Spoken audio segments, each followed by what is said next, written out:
What's going on, everybody? Welcome back to Z Sports and Entertainment. I am Z, coming to you from the basement. Tonight, we're gonna get into a video that's actually well overdue. The NFL offseason moves, whether that be trades, free agency, whatever. The reason that it took so long to get this content out was because I was really trying my hardest to wait until the Aaron Rodgers trade was complete.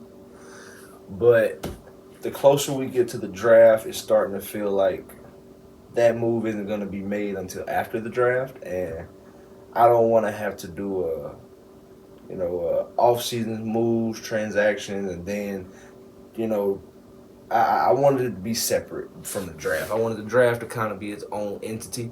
So we're going to get this free agency. We're going to talk about these offseason, man. I'm going to break this up into two videos, NFC and AFC. So today we're going to do NFC. We're going to start with the NFC West. And we just going to, let's talk about it. We're going to get into it. Excuse me for the phone. Laptop's dead, and I really want to get this out, so y'all please excuse me. The Cardinals really didn't make a lot of moves. To be honest, the Cardinals, in my opinion, actually, I feel like did nothing but regress. Cliff Kingsbury out, Jonathan Gannon in. Lord have mercy. They did a lot. Kyler Murray, ACL, J.J. Watt retirement, A.J. Green retirement. You release Rodney Hudson. You release Robbie Anderson, who now goes by Chosen Anderson. You release Marcus Golden. I mean, the only significant signing that I see as far as them making a move is they picked up Eric Pascal, wide receiver from the Eagles. If you don't remember him from the Eagles, he played for the Colts as well. They signed him to a 2-year deal. They re-signed Greg Dortch. But other than that, the Cardinals didn't really make any moves. I really feel like this upcoming season is going to be a battle for them. They have a lot, and I mean a lot, to work on. So, with that being said, I really think this season is to get, the coaching staff in place to just see if they have the right pieces in place so that in the future, do we stick with Kyler? Is Jonathan Gannon our guy? I mean, they're doing a whole, what seems to be a rehaul over there. Let's move on to the Los Angeles Rams. The Rams didn't really do much either. They didn't really do anything either. They released Bobby Wagner. They released Leonard Floyd. That's really it for the Rams. I mean, you trade Jalen Ramsey to the Dolphins. I don't really know what direction the Rams are going in. It kind of feels like the Rams won their Super Bowl, and it's like whatever happens, happens. You traded all your first-round picks, and the players that you traded those first-round picks for, you've traded half of them. So the Rams have a lot. They got a lot to do. I think this season is going to be one of the most challenging seasons for Sean McVay. Just because we're going to see how good of a coach he is, in my opinion. You get Stafford back, Cooper Kupp's going to be there, but that is not the same team. Aaron Donald did not re-sign for 3 years for this. That's just my opinion. Let's move on to the Seattle Seahawks. The Seattle Seahawks, outside of extending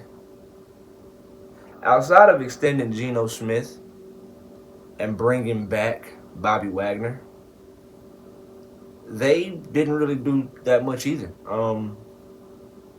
But the Seahawks, I feel like, are in a good position because they did what they needed to do in order for them to stay competitive. You know, Bobby Wagner leaves for a year. You're bringing back, listen, no hard feelings.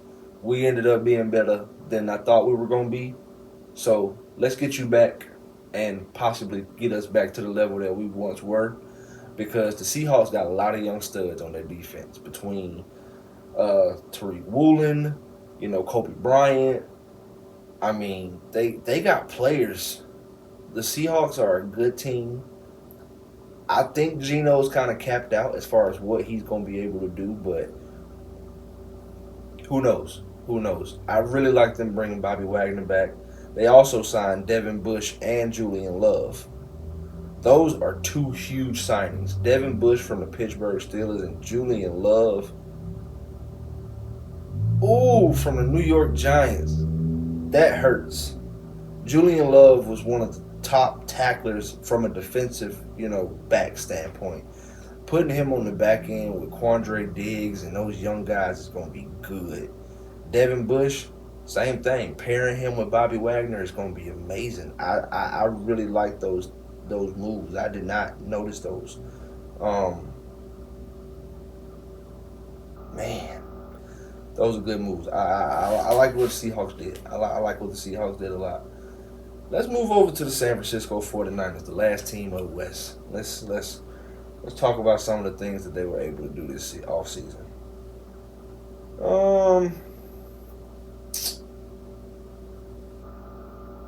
Nothing really crazy. They did lose D'Amico Ryan to the Houston Texans. So they named Steve Wilks, who was the Carolina Panthers interim coach, as their new defensive coordinator. Congratulations, Steve Wilks. I feel bad for Steve Wilks because he got the Arizona head coaching job, and the very first draft pick with him as head coach was Josh Rosen. And I'm pretty sure he didn't make that pick. And Josh Rosen didn't pan out, and you fire Steve Wilks after the first year, bring in Cliff Kingsbury. Now Cliff Kingsbury it's just bad. Just bad. Anyway, Steve Wilks, congratulations, defensive coordinator, San Francisco 49ers. The 49ers also signed Cleveland Farrell. If you remember Cleveland Farrell, he was a top 5 pick for the Oakland Raiders at the time, out of Clemson, defensive end. We'll see if Mr. Wilks can get his career back on track. The signing that I think I like the most for this team is the guard John Feliciano, who played for the New York Giants last year, coming over to the San Francisco 49ers in that zone blocking scheme with McCaffrey, Elijah Mitchell, whoever the hell is that quarterback, Kyle Shanahan. I think it's going to be great. I think it's going to be very, very good. The 49ers also signed Chris Godwin. I said Chris Godwin. I am so wrong. Chris Conley. Wide receiver Chris Conley. Chris Godwin is still in Tampa Bay. I promise. 49ers signed Chris Conley. Nice, reliable target, good hands. I like it. Overall, in that division, I do think the Seahawks had the best offseason. I do think the Seahawks had the best offseason, but outside of that, I like what they did. I can't really speak for the Cardinals and the Rams, but the Seahawks and the 49ers, they made some pretty good moves. Let's move over to the NFC East. Now we're going to start with the defending NFC East and NFC champions, Philadelphia Eagles. You talk about a lot of moves, man. I mean, they did a lot. They did a lot. You lose both coordinators. Jonathan Gannon, gone. Steichen, gone. So you replace your coordinators, and it kind of just got real after that. It did. It really got real for this team. They lost a lot. They did lose a lot. They did re-sign Brandon Graham, the lifetime Eagle who doesn't seem to be going anywhere. They lose Miles Sanders, but they bring in Rashard Penny. Rashard Penny was a former first-round pick for the Seattle Seahawks who didn't pan out. And I can't even really say he didn't pan out. Holmes just can't stay healthy. Legit, Holmes just can't stay healthy. You re-sign Boston Scott, who was a nice Eagle staple. You bring in Nicholas Morrow, who is a nice, reliable tackle. You re-sign Lane Johnson. You bring in Marcus Mariota to back up Jalen Hurts, who you just extended to a ridiculous contract. You sign Kentavia Street from the San Francisco 49ers, somebody who can come in and help that defensive line. You got to remember, Sue and Joseph were on one-year deals. They were only there for last year. They are expecting a lot from Jordan Davis this year. They are expecting a lot from N'Kobe Dean because T.J. Edwards is also gone. He went to the Chicago Bears. They got a lot of things that they gotta. It's not gonna be the same team from last year. Gardner Johnson, he's gone. I mean, you were able to bring back Bradbury and Slay, so that's a plus. You still got your edge rushers and Reddick, Sweat, Graham. I do still like the Eagles a lot. I don't think they're going to be as good as they were last year.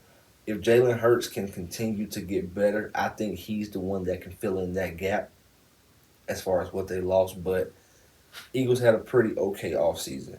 They had a pretty okay offseason. They did things that needed to be done, so they couldn't make drastic moves. Um, let's talk about the Cowboys. The Cowboys had a very interesting offseason. Two huge splashes. You trade for Brandon Cooks, so you get CeeDee Lamb some help, and you trade for Stephon Gilmore. So now you have Stephon Gilmore and Trevon Diggs. That's scary. That is very deadly because you have one guy who is a legit ball hawk, and then you have another guy who is so fundamentally sound that it's ridiculous. They placed Tony Pollard on the franchise tag. Ezekiel Elliott is no longer in the building. They did re-sign Tyron Smith. They were able to bring him back. But outside of that, guys, they didn't really make too many moves. They re-signed Jonathan Hankins. They re-signed Tack McKinley. Of course, Dan Quinn. But outside of that, guys, the Cowboys address needs, but they Brandon Cook, I mm, I like what the Cowboys did a lot. I like what the Cowboys did. I think they got better. I really do think they got better. I'm curious about the Ezekiel Elliott situation. That's the one that's kind of like trippy a little bit to me. But he could. It was coming. It was bound to happen. And whether it was a year too soon or a year too late, I wish Ezekiel Elliott the best. I really do. Let's move over to the let's move over to the New York Giants. New York Giants, who had an amazing, amazing season last year. Um, they just had a hell of a season last year. I can't even really say too much other than that. They did a lot. They re-signed Daniel Jones. They wanted to place Saquon Barkley on a franchise tag, but it looks like he's not too happy about signing it, so he doesn't have to sign it if he doesn't want to. There may be a Saquon holdout. We will see. They were able to get Kenny Galladay off the books. Thank you, God. I know they're excited. They were able to get Kenny Galladay off the books. They did kind of fill that void with Paris Campbell. They re-signed Jahad Ward, so that's a plus. I like the Bobby Okora signing. That's one of my favorite signings of the offseason. Bobby Okora is going him and um Lil Khan, former Falcon, now Jaguar. Those two are extremely underrated. Those two, in my opinion, like have top five linebacker talent. They have top five linebacker skill, and they have produced top five linebacker, production. But for some reason, they don't get the looks. I think Bobby Okora is about to step out of the shadow of Darius Leonard, and I mean, hell, Zaire Franklin last year was averaging 10 tackles a game. I think Bobby Okora is about to be one of the leading tacklers in the NFL. The uh, the the Giants also signed wide receiver Jamison Crowder. They signed cornerback Omani O. I don't know how to pronounce his last name, so forgive me, from the Detroit Lions. And the biggest move of the offseason for them was trading for Darren Waller. Darren Waller is going to do wonders in that with that team, in that Brian Daboll offense. And Daniel Jones, I know, has to be fucking ecstatic. The Giants had a good offseason. For them to have the season they had, they built on that with the offseason that they had. They got better. So far, every team in this division has gotten better. Time for the Commanders. Let's see what we got. I can actually kind of answer this already without even really having to. They, outside, really, like, and seriously, outside of bringing in Eric Bieniemy from the Kansas City Chiefs, they didn't really do too much. I'm looking just to make sure, I didn't miss anything or anything like that, but they didn't really do anything. Nothing to really talk about, if I'm being honest with you. They re-signed Andrew Whaley. They did sign Jacoby Brissett, so they do have a quarterback. Released, I don't get that. Released J.D. McKinnon. I don't know. I don't really know what direction these guys are heading in. No Heineke. I don't even know if they still have Wentz. I mean, is Jacoby Brissett the starting quarterback for the Washington Commanders? Good Lord. We gon' it's time. You know what? I'm not even gonna do it. We gonna move to the NFC South, but I'm gonna do this one a little different. I'm only gonna talk about the Saints, Panthers, and Bucks because the Falcons are getting their own video. I'm sorry, Corey. The Falcons are getting their own video, my boy. Deal with it. So let's go to the Saints. Of course, we got to talk about Derek Carr. Derek Carr, new quarterback of the New Orleans Saints. Congratulations on the contract. Congratulations on finding a new home. But hey, man, yeah. Outside of that, same kind of as the Outside of bringing in Derek Carr and Jamal Williams, the Saints didn't really do too much. The Saints didn't do a lot at all.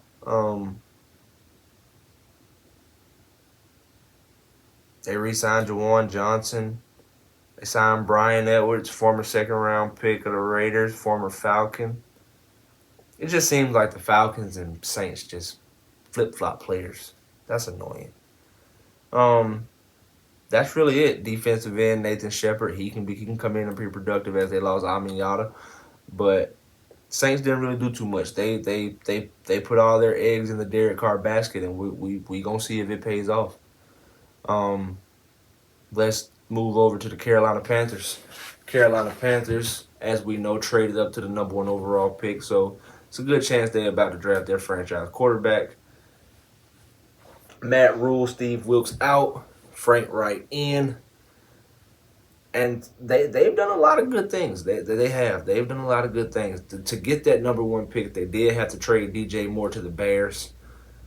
Unfortunately, because I was actually a fan of DJ Moore. I don't like the Panthers at all, but I was a fan of him.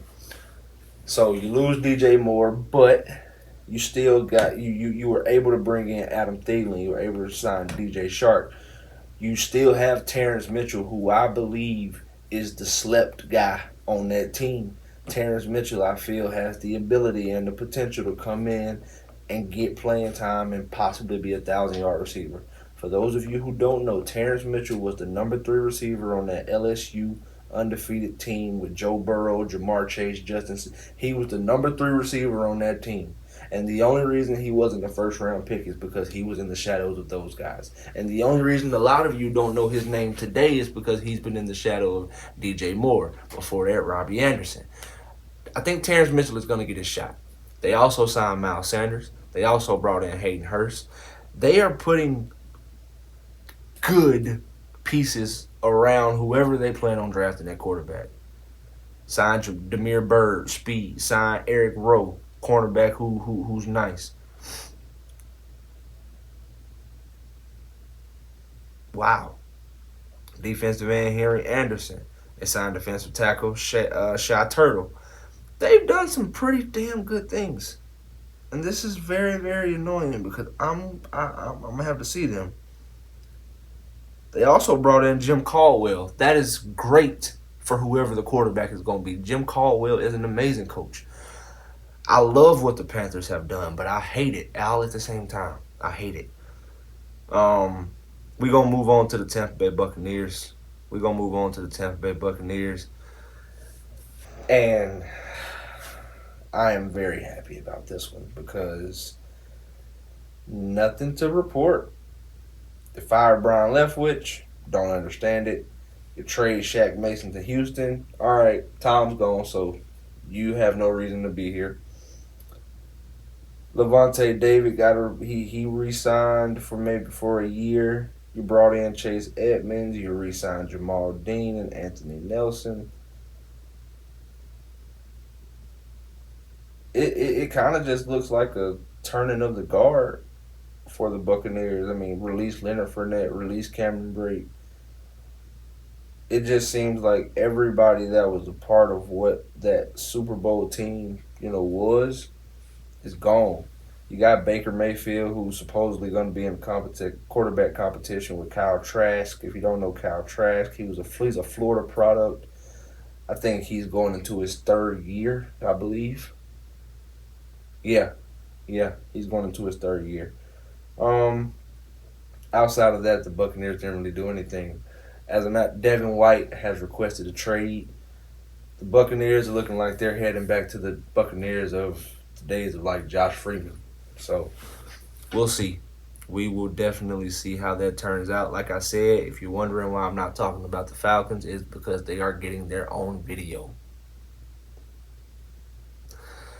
Last division, NFC North. We're going to make this one quick because not a lot of teams in this division really did anything outside of the Bears. You know what? I'm lying. The Lions made some moves as well. So as a matter of fact, let's talk about the Lions. Detroit Lions. Detroit Lions did some good things. They did lose Jamal Williams, the leading touchdown, guy last year. But I think that could be a good thing. I think that's going to be the best thing for DeAndre Swift. They need DeAndre Swift to be the best version of DeAndre Swift so that team can be great. It's just hard for me to see them being great without him being him. And a lot of times I felt like they got frustrated with him. So instead of allowing him to, figure it out, they just took him out and put Jamal in, which is a great alternative. I get it. But let the young man figure it out. They did some good stuff. They brought back Marvin Jones. Jared Goff is going to love Marvin Jones, especially when you put him with Amon-Ra St. Brown. We still don't know what James Williams can do as far as NFL, production.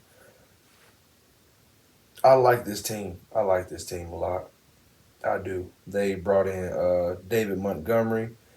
Oh, I forgot about that. They did sign David Montgomery from the Bears. Ooh. Just when I was talking about DeAndre Swift being the bell cow, I forgot. I like David Montgomery. I like David Montgomery a lot. That's a hell of a signing. They also signed Cam. They also signed Cam Sutton from the Pittsburgh Steelers. Emmanuel Mosley from the San Francisco 49ers, which eventually allowed them to trade Jeff Okudah to who? The Falcons. Outside of that, they also signed Chauncey Gardner-Johnson. So the Giants, I'll tell the Giants. The Lions is looking good. I like the revamped defense. I like the back half of what they got going on. I feel like that defense could be one of the best defenses in the league next year. Because with the way the draft boards are looking, they drafted Aiden Hutchinson last year. They got a steal in the 6th round in Malcolm Rodriguez. If the Detroit Lions can somehow find a way to get their hands on Jalen Carter, watch out. Just period, watch out. And I'm gonna leave that at that. Um, we gonna move over to the Green Bay Packers. Green Bay Packers are a very confusing team. Not really. I don't really know what direction they're heading in. Of course, we're done with Rodgers. Here comes Love. But outside of that, they haven't been very active. They haven't been very active at all. I mean, they signed Keenan Cole. That's about it. That's literally about it. I think the Packers are just waiting like everybody else. What's going to happen with Rodgers? No, Alan Lazard. Alan Lazard is gone. Randall Cobb is gone. It's looking like a new era in Green Bay. It really is. That's all I got for the Packers. I'm so sorry. Um, Minnesota. What did Minnesota do this offseason, guys? I know they lost Adam Thielen. We know that. Minnesota kind of had a disappointing, season. I know they had a great regular season, but for them to just get to the playoffs and kind of just the way they did, that was kind of bad. I didn't know this. The Vikings named Brian Flores defensive coordinator. That's huge. That is very huge. What is even bigger, in my opinion, is you release Eric Kendricks, you release Adam Thielen, and waived Cam Dantzler. Lord have mercy. They did sign Marcus Davenport, so they did add some pass rush. But, this is ugly. I don't like it. I don't like it, guys. I don't really like it. They didn't get better. The Vikings didn't get better. They didn't.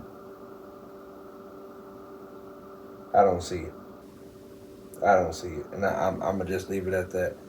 Before I move on, I have to see if Eric Kendricks signed anywhere. Because I don't believe he has, actually. Oh, I'm lying. We'll talk about that tomorrow. Let's move on. Dang, that's tough. Yikes. Let's move on, guys. Last but not least, the last team in the NFC that we're going to discuss today, Chicago Bears. The team that originally had the number one pick, traded it to Carolina, and they received some pretty damn good assets.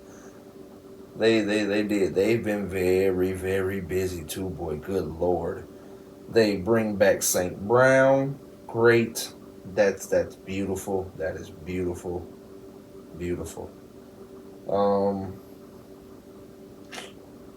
What else we got, guys? They had a lot of coaching changes. A lot of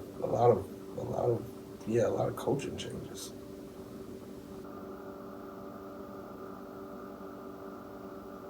Traded DJ Moore.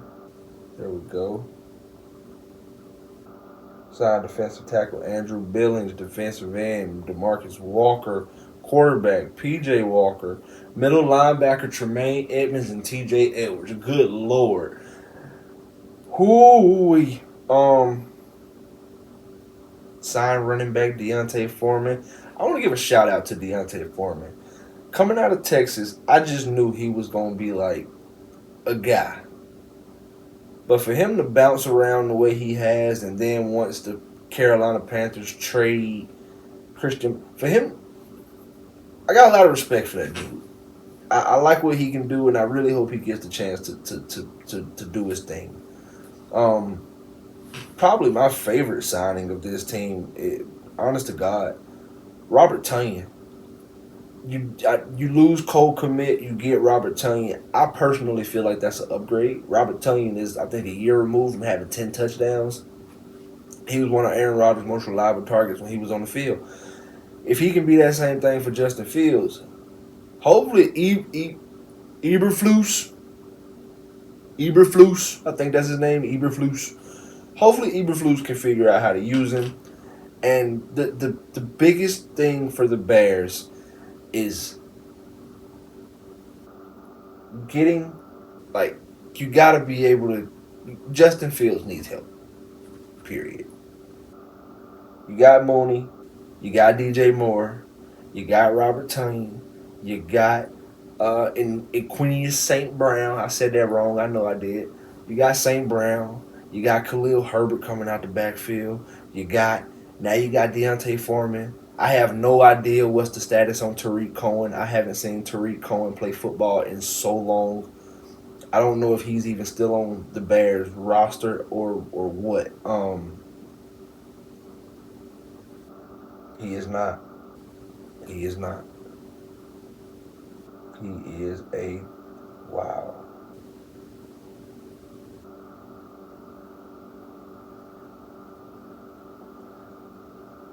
You got to feel for that young man, man. That's not okay. Um, I like what the Bears did. Out of everybody we talked about today, the two teams that I feel like got the most better, who got better more than every other team in the NFC East, it's actually three: Chicago Bears, the Detroit Lions, and the Dallas Cowboys. And I know the Cowboys didn't make a lot of moves, but the moves they made were so impactful, and the value on the players that they brought in was so high. Immediate impact. Brandon Cooks and Stephon Gilmore are gonna make immediate impacts. You're gonna have Stephon Gilmore and Trevon Diggs guarding CeeDee Lamb and Brandon Cooks in practice. Don't forget about Michael Gallup. Watch out for the Cowboys. That's all I got for y'all today. I know that took a long time, 32 minutes. I'm sitting here looking at it right now. Good Lord. Also, I'm not gonna add any clips or photos or anything like that. It's just me talking. It's just me talking. So I appreciate y'all. I love y'all. If you haven't already, subscribe, like, comment, and share, and tell somebody. If you know somebody who into sports that might be interested in what I'm talking about, let them know. Shoot them the link. Tell them to subscribe. I love y'all. If I said it already, I apologize. But if you haven't already, subscribe, like, comment, and share. We'll be back tomorrow. Z